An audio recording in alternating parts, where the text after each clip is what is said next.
It was close to noon when John and I rolled up to this desolate old house on the outskirts of town. A 2-story building that looked like it had been abandoned for years. Broken windows, a spotty paint job, and a messy yard. Empty planters lined the walkway to the front door, and a smashed greenhouse peeked out from the backyard. A dry, mist-colored sunflower rested in one of the windows, and a pile of spray cans were piled up in the middle of the yard. So, are we picking him up here, or... No, sighed John. This is it. You can't be serious. It's not as bad as it looks. Good, because it looks like you want to give me some sort of mold respiratory infection. John opened the glove box and handed me an old phone. The kind with buttons on it and a screen you could count the pixels. If it all goes sideways, there's one number on that, he said. But try to get along. Evan can protect you better than I can. What about the, blood work? I asked. We just gonna ignore that? I'll come by in a couple weeks. You'll be fine. I knew better than to argue. John always knew more than he let on. And if this was our best solution, then so be it. I didn't have to like it, though. Just give him some space, John said. Don't push him too hard, and you'll be fine. What's his deal? What do I do? Just introduce yourself and be respectful. You'll be fine. And once you stop seeing headless corpses, we can discuss getting you back to the ranch. There was no point in telling him no. Instead, I just walked up to the front of the house. I watched John roll away, leaving me with a lot of questions and an old phone. The front door was slightly mossy and had chipped white paint. It was already about an inch open, but I decided to stick to John's advice. I could be respectful and at least give a proper knock. I knocked twice, and something electronic crackled to life. A little red light turned on, revealing a cleverly hidden camera in the door frame. Hi, I'm looking for, Evan? I said. I'm with John D.D.Wikman. Please fill out the questionnaire. It was a mechanical voice, probably generated from a text-to-speech program. What questionnaire? Please fill out the questionnaire. I took a step back and picked up my phone. Not the old busted one I got from John, but my own. I hadn't used it for some time, and I rarely got anything on it, but it was still with me. I had a new message with a link on it to an online form. How the hell it got through my spam filter was a miracle, and how it found me was another. I filled it out. Took me about 20 minutes in total. A lot of questions about my personal health and hygiene, but also a list of employers and acquaintances. It felt official, like someone had to put a lot of thought into it, maybe even government level. There, I said. You need time to read it? Checklist process level green. I'm sorry.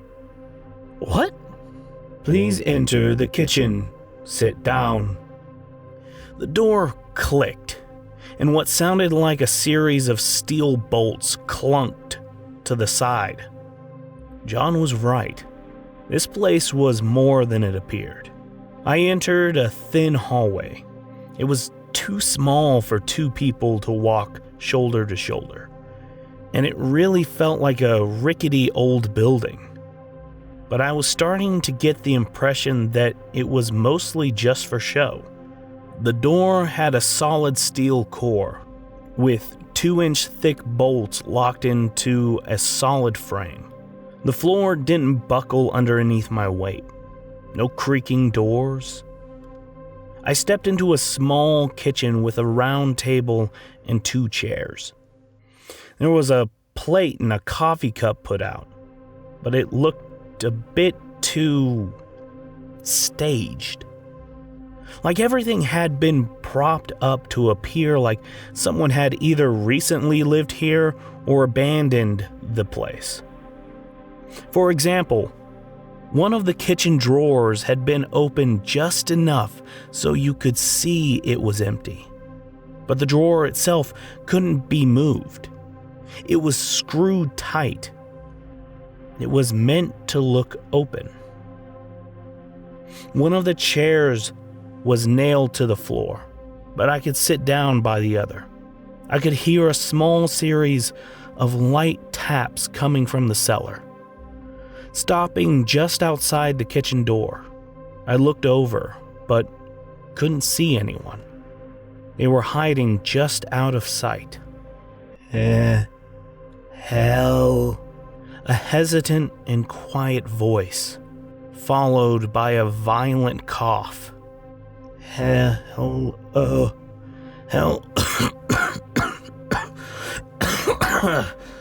He was testing the word, tasting it, adjusting his voice. It was vaguely masculine, but there was really no way to say for sure. Might be young, might be old, could be anyone, really. Hello? I said.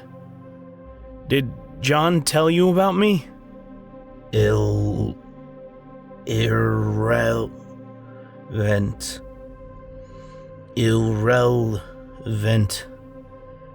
Yes. Hello. I'm sorry, what did you... There was a short pause as someone took a deep breath. That which is formally divulged is extraneous, he said. What is to come is the single element of consequence.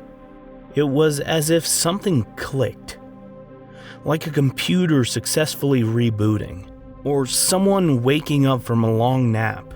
The person outside suddenly spoke with perfect clarity, in a very human voice. It was hard to pinpoint the issue of it. How can a voice sound so perfectly human? Too human. John said I might be able to stay here for a while, I said, until things clear up. That you could arrange appropriate safeguards. Yes, he said. I am well informed. So, what do you want me to do? Walk upstairs. Stay upstairs. All rooms are vacant. That's it? Affirmative. I got up from my chair and there was a sudden rush of thuds, like someone scrambling to their feet. No, not now. Wait, he said. Wait until gone. His voice changed. It turned younger and shrill. I just stopped as I heard him hurry downstairs. There was something strange about his walk. There was an uneven amount of footsteps. I walked upstairs. There were 4 rooms, all pretty small. A bedroom, a bathroom, a study with an old Windows 98 computer, and a little guest room. There was an old box-like TV with a built-in VHS player, and a small bookshelf full of tapes. All the classics, mostly Disney. As soon as I stepped into the bedroom, an electronic spark came to life. There was a speaker in every room, probably a ton of cameras as well. Call out to me if you're in distress. It was a different voice. A young woman, almost sultry. I'm sorry. Who's this? You sound... Yes, of course. Pardon. There was a short pause.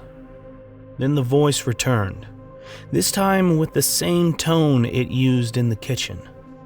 My name is Evan. I live here. I do not like meeting new people.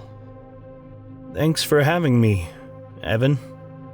Let me know if there's anything I can do. Anything you can do? Yes. Well, to help out. Around the house, I said. Just staying here feels a bit moochy. Will you provide me with samples? Excuse me? Do I have your permission to collect samples?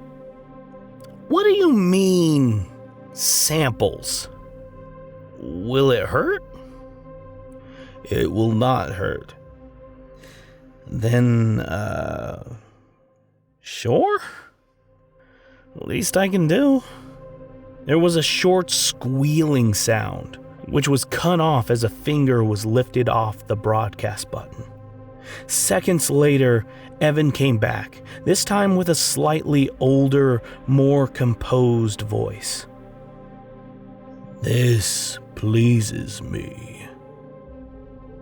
That was my first day staying with Evan. It was surprisingly comfortable, even if Evan freaked me out at times. The house was just meant to look old from the outside, but the furniture was sturdy and brand new. Hell, the old box TV could play Blu-rays. The computer had some sort of homemade OS on it, something Linux-based. Had its own logo and everything. A cockroach splayed out like Da Vinci's Victorian man. Evan brought me 3 meals a day. Perfectly balanced nutrition, fruits, vegetables, pasta, grains, and fish. A lot of fish. Sometimes chicken. I took long showers and sometimes a bath. There was plenty of soaps and creams to try out. I felt like a walking rainforest most of the time. I watched old movies, surfed the web, and kept watch through the window. There was nothing out there, at least no headless corpses. Also, Evan cleaned up the pile of spray cans at some point. Time passed. After about a week, we'd crossed into the month of April. I could feel myself growing restless. There had been nothing coming for me, but I was having trouble sleeping. The reality of my situation had started to dawn on me. To be a Yearwalker. What would I even wish for at the end of the year? Could it really be anything?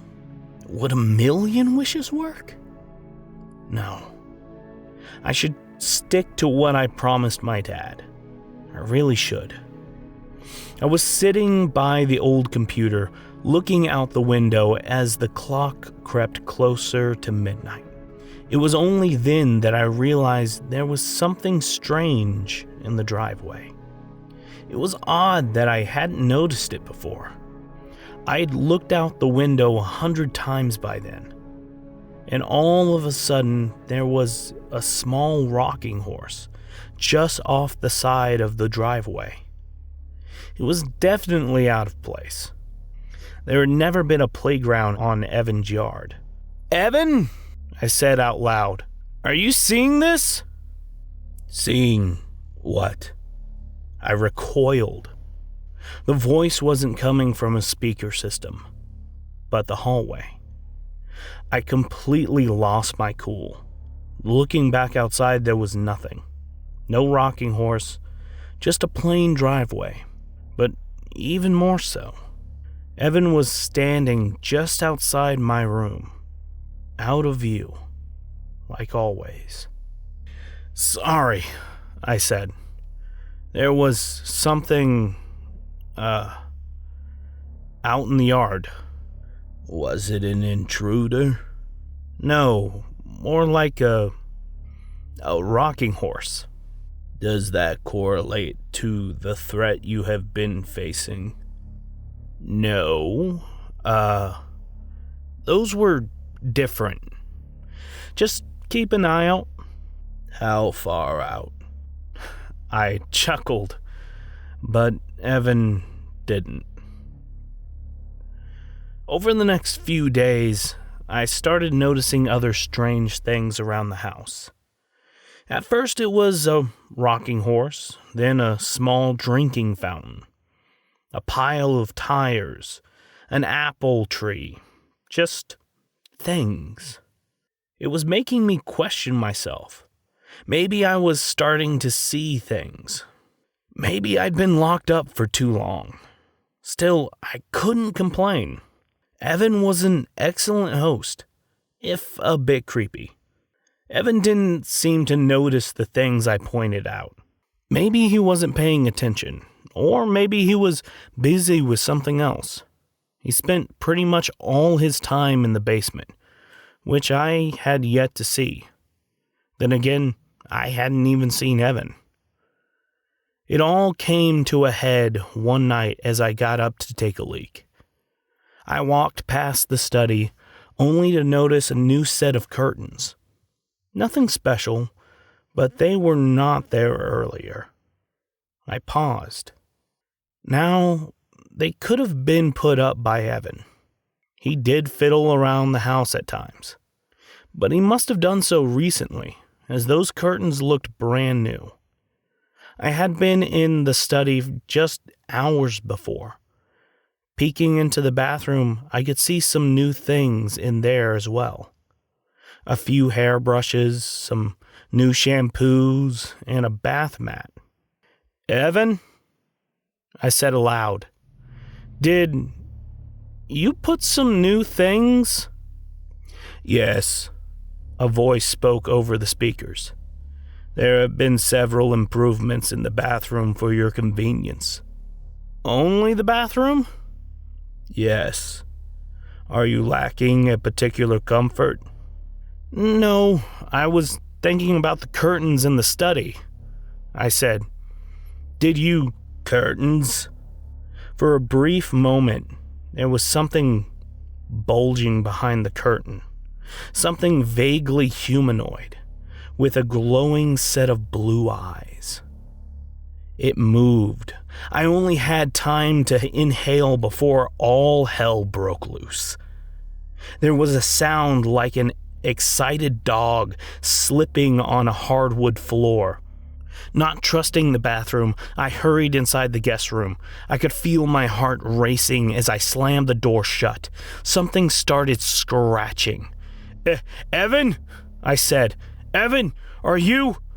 Hands grabbing me from behind, something pulling me back. Looking back on it, I can't believe I missed the painting on the wall. It hadn't been there earlier that day. The guest room window had been opened, and I was pulled through it. It happened so fast, I fell from the second floor, only to land on something soft and vaguely humanoid. I got up and looked down. I'd landed on what looked like a cushion. I was standing out in the yard and there was no one there. There was, however, hundreds of things. Garbage bags, an old carpet, stacks of bottles, crates, iron rods, a tent, parts of a broken chain link fence. I heard something moving behind me, but when I turned back, there was just more items. An old couch, a tree stump, a cardboard sign for a bank downtown. The pile of spray cans were back. Every time I turned around, I heard things move closer, and the items kept changing. As soon as I looked away, it was as if they changed to something else, and when I didn't look, they got closer. Even the cushion underneath me changed from a cushion to a wicker basket to a deflated happy birthday balloon. I just kept spinning around, trying to keep my eye on everything all at once. My breathing was so shallow that it stopped, quickly making me lightheaded. But no matter how fast I was, I could feel them closing in, bigger items coming ever so slightly closer. I was starting to see something eerily human in them. A vase with a pair of eyes, a poster that kept looking at me, water bottles with vaguely threatening text. Closer, closer, closer. Something stabbed me. A sharp, painful burn just to the right of my spine. About an inch deep, no thicker than a pencil, but to have your flesh severed. I can't explain the pain. I almost fell forward as this bright, searing warmth burned me. As I spun around, there was a lampshade right behind me. I heard something sharp piercing the air behind me, and I turned around in time to see a part of a broken column with sharp pieces of rebar sticking out. Waving my arm back, I felt something sharp brush against the palm of my hand. On my left side, something pierced my skin under my arm. Something poked against my right knee, but couldn't pierce the fabric. Then, a large hand caught my hair. I was stuck. They got me. I flailed with my arms, trying to push them off. Another stab to my left thigh, one more just off the side of my throat, and everything inched closer. I couldn't close my eyes. If I did, there'd be nothing stopping them. But it was too late. Please! What happened was quick. There was this awful smattering noise, like a silenced machine gun, a burst of air that flicked loose dust into the air, covering the area in a cloud.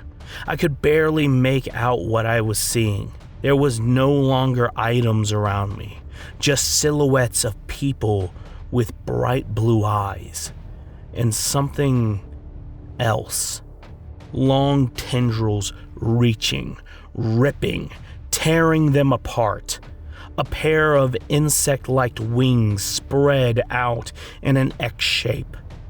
Innumerable eyes spreading all over a amorphous gibbous mass of claw, muscle, and spikes. And that awful chemical smell. The smell I had felt that first night of my year walk. The creatures were scrambling to get away, but they didn't all make it. Some were torn to pieces, others were devoured. Bones snapped to the rhythm of death squeals. Finally, something let go of my hair, leaving only a severed hand behind. I curled up on the driveway. I covered my head and tried to drown out the screams. So many screams. Suddenly, it was all quiet. All except for a heavy breathing. Half a dozen mouths panting for air all at once. Don't look, it said, voices speaking in unison. Don't look at me. I didn't. I stayed down, shielding myself. I could feel my clothes soaking with blood. And not all of it was my own. Can you walk? Evan asked, finding his voice again. Yeah. I wheezed. I'm bleeding. I know. I looked up only to see a perfectly normal person. An average adult male with short brown hair, black clothes, and brown eyes. Just like his voice, it was just slightly too human. Then he twitched. It was just for a second, but I could see his clothes moving. I realized he wrapped himself in a sort of hairy membrane. These weren't clothes. That wasn't even a head. It was all just mimicry. Don't look! He roared without opening his mouth. I closed my eyes as he carried me back inside. He helped me get back to the bed. I promised to keep my eyes closed, and he sat down to help bandage my wounds. I needed stitches. What was that? I asked. Purebloods, he answered. Difficult things. I've never seen anything like it. Yes, you have, he added. You have seen them, but not noticed them. While he stitched up the wound on my back, I tried to fill the silence. You know what they are? Yes, Evan said. We are similar. You're like them?